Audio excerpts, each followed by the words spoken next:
All right, mortals, now that you guys are getting in for the stress test, I got a couple quick tips for you when you're making your character. You pick your race and all.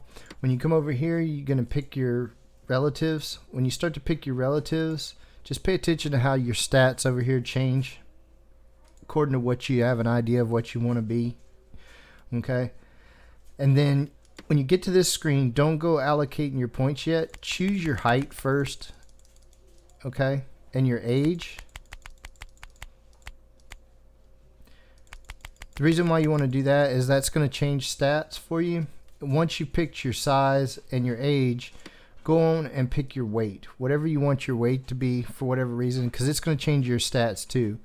And the reason why you want to get your family, your weight, your size, and your age all done first is because that's going to give you your true baseline for your stats, okay? Then you come back and put your points where you want to put them. What I want you to note here is that this isn't exactly permanent either. You'll be able to train these attributes up and down, and I'm going to show you that in the game. So these decisions aren't necessarily set in stone, but get it about where you think you want it for what you're trying to do. But I'll show you how to adjust this stuff in the game through character development. All right, when you get in a game and you've already read this on the screen, you can't figure out how to close that out, press Z. Z is going to open up where you can move your pointer around. That's when you close it, all right? That's how you do that. That'll save you a moment of frustration. When you open your character screen, you see these pluses right here? You could change these to locks or minuses, right?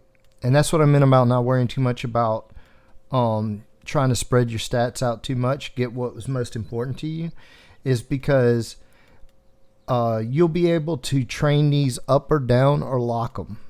See down here it says attribute points. All right, you can gain attribute points in any of these attributes by practicing them as long as you have points here. When this reaches 0, what it will do is whatever's at a plus, it'll start pulling from the ones that are set to minus. These will start getting lower, and the ones I have pluses will start going up.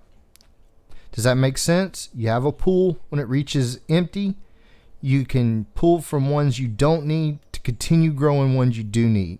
And if you get a stat to a number you want, say you only want 50 Constitution, when you get there, you just lock it.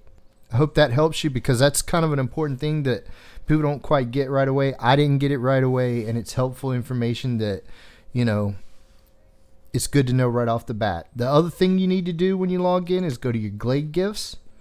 All right. Remember when you were choosing your race, you saw the little red things underneath it, the little icons, you moused over them, it told you things. Well, you have 10 points you can spend on these Glade Gifts. Go ahead and set your Glade Gifts. Do that before you get started. Pick those because they're going to help you out a lot. It's going to give you your bonuses. All right. And see, now all my Glade Gifts are set, and I have them where I want them, and I'm good to go. If you have a friend that's in a different version of Haven, you can meet up in these different versions of Haven. So if you're in different instances of the starter zone, that'll help you find each other, okay? If you need to choose a city when you're ready to leave here to go to the actual game, just a quick tip, just something you might want to know. Faburnum looks exactly like Haven. Haven's kind of a miniature slice of the Faburnum area. So if you want to see, if you feel comfortable here and you want to go to a place just like it, go to Faburnum. If you're wanting to see what the game looks like in maybe a different area of the map, choose a different location, okay? That'll take you to somewhere else that doesn't look anything like this Haven. So that's a quick tip.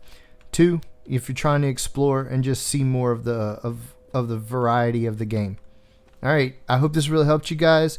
You guys have a good time, and you know, pile up in there and see if you can break the server.